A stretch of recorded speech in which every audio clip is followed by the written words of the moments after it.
Well, let's just dive right in. So we're at lesson 20. So there's 25 lessons in Celebrate Recovery that we do, right? So we have a 52-week plan that we use, and 25 of those weeks are lessons every other time. We're on lesson 20. Don't worry if you haven't been here for the first 19. It's going to be okay. There'll be nuggets of stuff you could take from this lesson that you can apply to your life that will help you. You should have a lesson with fill-ins, and you should have a second sheet that I made for you. Did everyone get the second sheet? Yeah. So because we're not going to take the time to go through all of that tonight, but it is important information, and I wanted you to be able to take it home with you to be able to use it. So we're in Principle 7, which says, reserve a daily time with God for self-examination, Bible reading, and prayer in order to know God and His will for my life and to gain the power to follow His will. And then step 10 says, we continued to take personal inventory, and when we were wrong, promptly admitted it. We're going to talk about that promptly part. That's a super important part. And then the biblical comparison for that is 1 Corinthians 10:12. So if you think you are standing firm, be careful that you don't fall. And as someone who had 10 years in recovery and then fell and stayed in relapse for 18 years, I can tell you that this verse is true. Recovery is an important thing every day. Our relationship with Jesus is an important thing every day. And as soon as it's not a priority, we're working on relapse and not recovery. So 2 weeks ago when we met, we talked a little bit about journaling. I'm not going to embarrass anyone and ask you to raise your hands, but I asked you to try to journal for 7 days between then and now. I didn't do it, right? I did a couple days maybe, but I do know, though, that journaling has been helpful at different parts of my recovery. I do best at journaling when I'm in a step study because you got to do it every week. So I'm really good in step studies doing my journaling, but when I'm not in step studies, I'm not as good at that. But it is something that if you haven't tried it, I would encourage you to try. We're going to talk more about that. There's a different level of discernment that happens when you actually write something out and then you read what you're writing. You're engaging more of your senses, so it'll take on a deeper level of meaning, a deeper level of truth. When we do our journaling, we are looking specifically for patterns of behavior, right? Patterns of things where we blow it and we need to make amends to people, patterns of things where we take offense and we're needing to forgive people regularly. We're looking for our part in all of those situations. Want to remind you that it's super important to remember that Jesus has your back, right? Some of this work can be hard, but Jesus always has your back.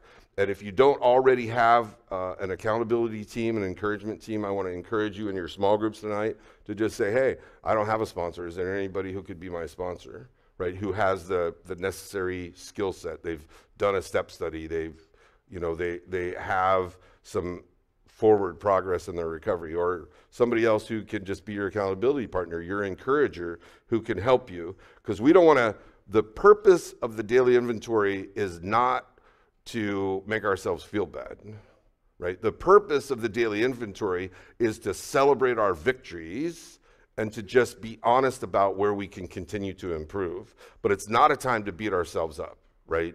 We did that long enough. That's not what God is calling us to do now, and that's not what that's for. And the quicker, the more promptly we make amends, the sooner we're free of those burdens. And the more quickly we forgive people for what they've done, the more quickly we can heal from any of those things. So on the long handout that I gave you, I'm just going to cover a couple things real quick that maybe you could circle them or underline them. So at the top it says 3 hints to help start the journaling process.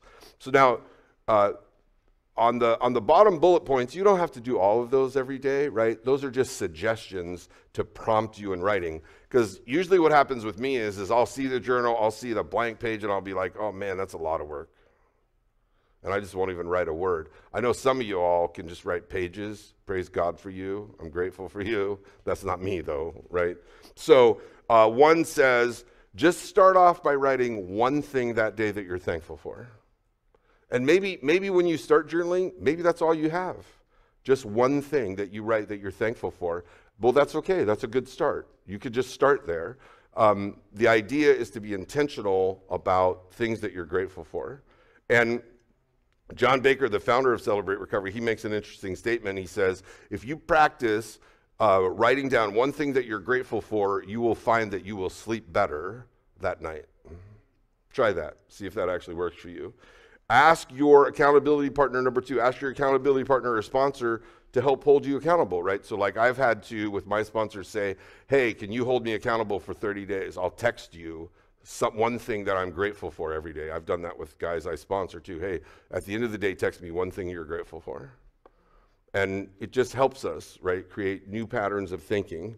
And then number 3 is where it talks about Galatians 5:22, where it talks about the fruits of the Spirit. I'm just going to jump to the last one, self-control, right? Because before we got into recovery, we were definitely out of control. And one of the fruits of the Spirit is self-control. And when we operate in self-control, we can be intentional about these things. I'm not going to go through all the bullet points. You can do that at home tonight, right? But I really want to encourage you to be balanced. And if anything, lean towards the positive. Focus more on the things that you're grateful for, that you're thankful for, the things that you've done right, than the other things. Because we want to change how we give ourselves a hard time into acknowledging what God has done. So you could just take that home and look that over more later. By now, right, in step 10 and principle 7, we're starting to actually live humbly. We're starting to actually know what it means to follow God's will and to live in reality and not in denial. We're learning about how taking positive action is healthy for us rather than just reacting to everything. Do you remember what it was like to just react to everything? I mean, it's exhausting, right? It's depressing. It makes you angry. It's just a terrible thing. Well, now in recovery, we don't have to react. We can positively act and avoid all of those triggers. We're in principle 7, we're spending daily time with Jesus. So our relationship with him is flourishing. And when our relationship with Jesus flourishes, all of our other relationships get better. All of our other relationships get better. So if you're struggling in some of your personal relationships, the first thing to do is to check your relationship with Jesus and see how that's going. See how much time you're putting into that, and you'll see positive benefit in all of your other relationships. Jesus, when he was here, he talked about daily inventory. Now, he didn't call it that. He called it something else. He called it the 2 greatest commandments in Matthew 22:37-40. But this is really what he's describing here is this inventory process. So he says, love the Lord your God with all your heart, all your soul, and all your mind. This is the first and greatest commandment, right? So that's what I'm suggesting to you here, that you list what you're thankful to God about, how you experience God's love today, right? That's number 1. Number 2, and the second is like it, love your neighbor as yourself. All the law and the prophets hang on these 2 commandments. The daily inventory process is an evaluation of how well we're loving God and loving others and loving ourselves. Because we can only love others directly proportionate to how we love ourselves. And I don't mean love yourself in an arrogant way. I mean love yourself in a healthy way. That's what Jesus is talking about here. Did my actions today show that I love God? Did my actions today show that I love other people? Right? When we live in reality, we can answer those questions honestly. And in recovery, we talk about how our walk must match our talk, right? We have to actually do the things that we say. And in James 1:23, it describes it this way: do not merely listen to the word and so deceive yourselves, also do what it says, right? So we can talk a good game, right? We've done that well before we got here, but now we have to actually walk the things out that we say. And why is that important? It's important because we want our lives to be examples of the power of the love and the grace of Jesus, right? Our lives are the greatest proof of the gospel to an unbeliever. They're the greatest proof of God's love and grace. And so our actions need to match up with our words. And in 1 Thessalonians 1:5, the Apostle Paul is talking about this in another conversation, and he says, our very lives were further proof to you of the truth of our message, right? So when I say to somebody new, I know that you can stop drinking, well, I know that because I stopped drinking, right? I'm a guy that drank for decades, and there was one period of time where I got 4 DUIs in 4 weeks. I mean, I was a mess. I lost my license for 12 years, but I have my license now, right? I haven't had a DUI in over 20 years, right? God has redeemed me and restored me, and so I can say that to other people. I know that God will deliver you from whatever your thing is because he delivered me, right? Our lives show the truth of God's message, and that's what we want people to see. We want people to see God's truth in our lives. So it's interesting, when we read step 10, did you notice that it just said we continued to take personal inventory? It didn't say anything about doing it every day. Did you notice that? You didn't? Yeah, it doesn't say that. It just says we continue to take personal inventory, but it didn't say every day. So we're going to just briefly talk about three different kinds of inventory that you could do. So the first one is, it's going to be your first fill-in, is that the O. It's an ongoing inventory. And this is the most important kind, right? This is where, as I'm going through my day, as soon as I recognize that I've said or done something wrong, I immediately apologize for it. Just right away. Because I can assure you, the longer you wait, the harder it'll be. The harder it will be. So I had a situation with a sponsee a couple weeks ago where he and I were talking, and I said something, and then when we got off the phone later that night, I realized that what I said was wrong. I didn't mean to, right? I didn't intend to say something incorrect to him. But by then it was like 10:30 at night, and I was like, oh man, his kid's in bed, he's in bed. I have his permission to tell you this, by the way. So I can't be calling him now. But I had trouble sleeping. I was upset that I had said something untrue to him. So first thing in the morning, I called him, hey man, I just need to clear up with you what I said to you last night. That wasn't correct. This is what I should have said. And then I could just go on. I didn't have to carry that anymore. I would encourage you to do the same thing. The sooner we make amends, the sooner we can heal and move forward, right? We don't want to wait. I would also encourage you that the sooner we can forgive people, right? If we wait for people to say they're sorry for stuff, we're not going to forgive people very often. Because most of us are pretty hard-headed, and we don't really say that we're sorry so good, right? And if we wait for that, then we're just going to be carrying that. They'll be free of it, but we'll be carrying it. So I want to encourage you to promptly make amends and promptly forgive people. The next kind of inventory that there is there's a daily inventory, which we just talked about. Spend 15 minutes at the end of your day and journal a little bit. I would encourage you to talk to God before you do that. Have him put on your heart the things that are important. Look for patterns, good patterns, negative patterns, so you know what are the areas that you can improve on. And in the beginning, right, just focus on the good, right? Part of what got you here was beating yourself up. I don't want you to keep doing that, right? I want you to take the focus off of your past and off of the negative things that have happened to you, and I want you to look up, right? Look up and acknowledge what God is doing for you. And be grateful for that, and write that down, because it will come in handy later. Not just that night when you're going to sleep, but later it will come in handy when you are in a difficult situation and you can look back in your journal and see, oh wait, I don't need to worry because this day God did this, and this day God did this, and this day God did this.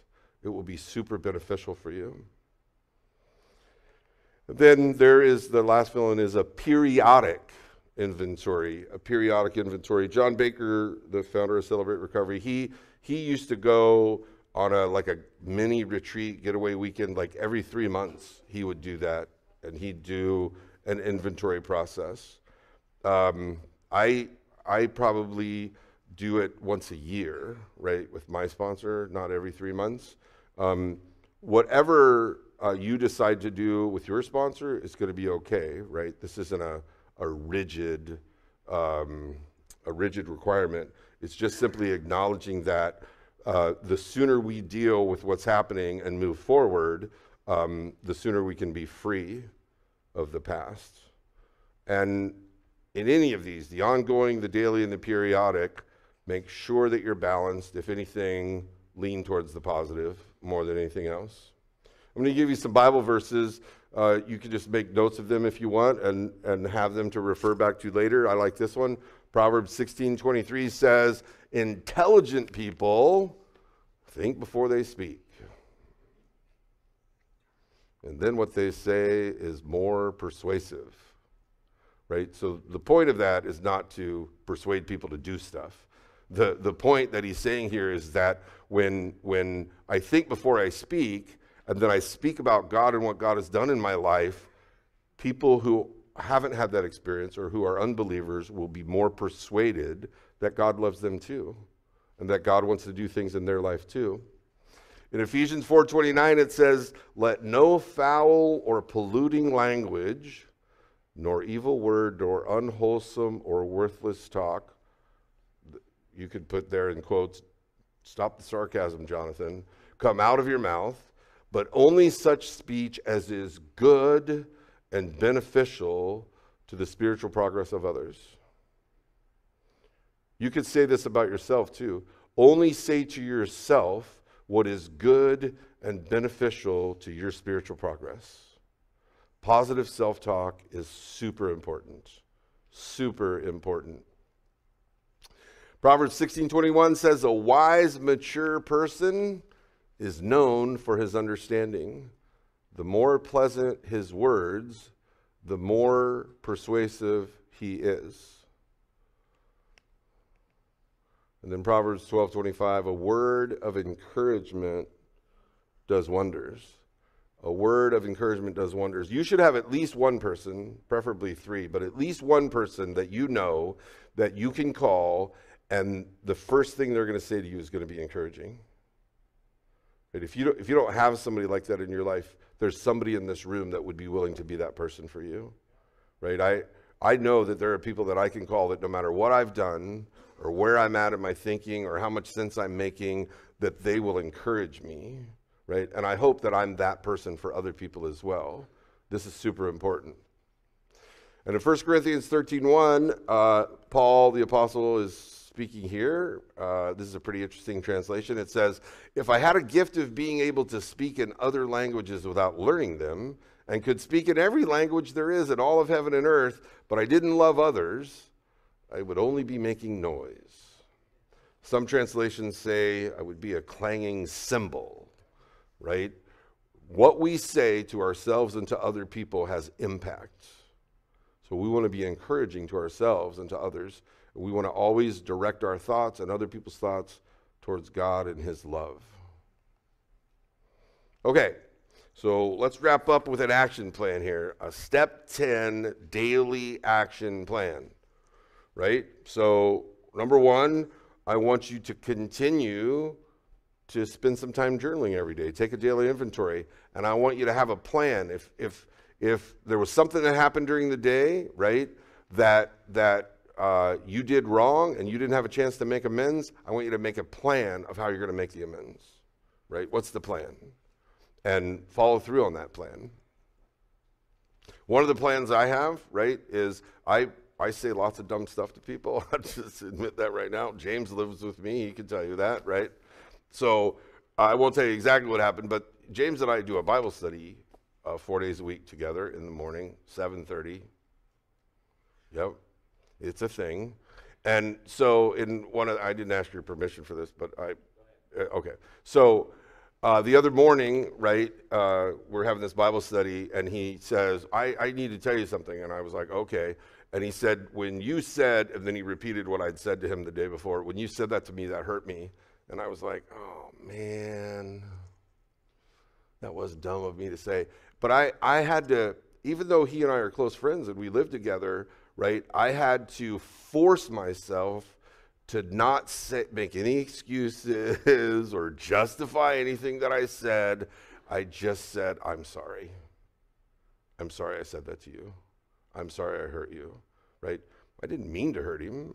That wasn't my intention, but I had hurt him. And so it was important that right then, when he gave me the opportunity to make amends, that I made them. And then we could carry on. Did I tell that pretty accurately? Yeah. Okay, good.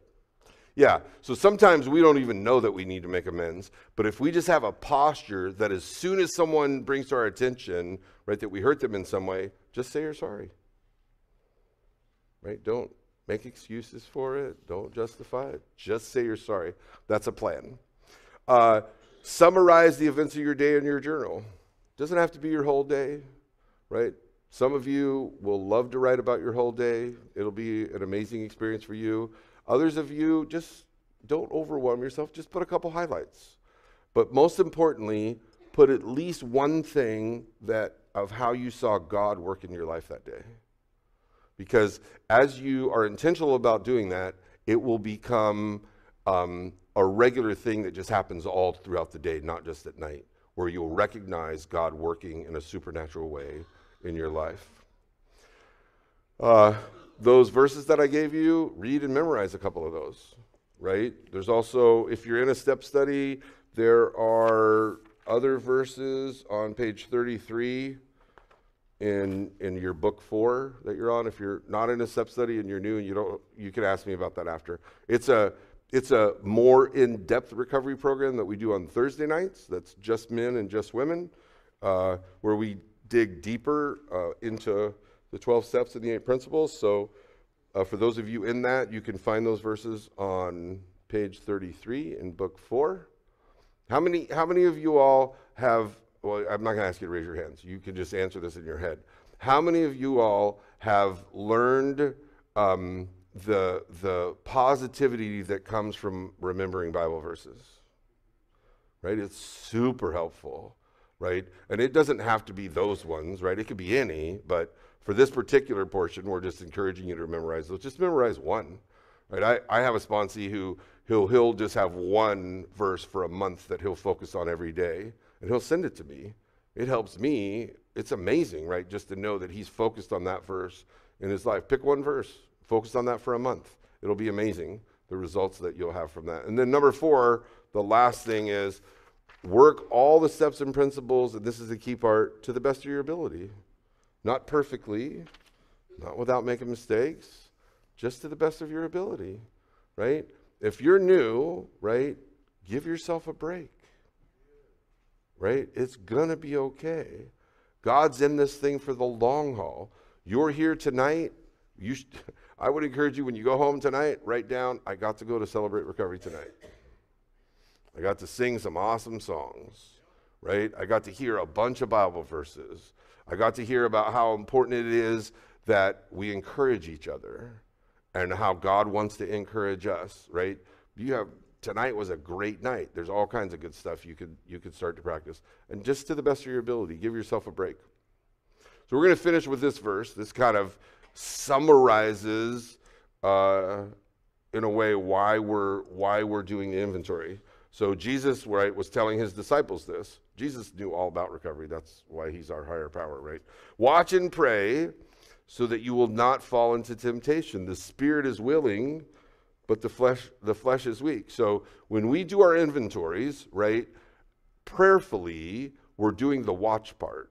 We're recognizing the areas where we're struggling. We're recognizing the patterns that we have that without journaling we wouldn't see. We just continue to stumble and do them and wonder why our lives weren't changing.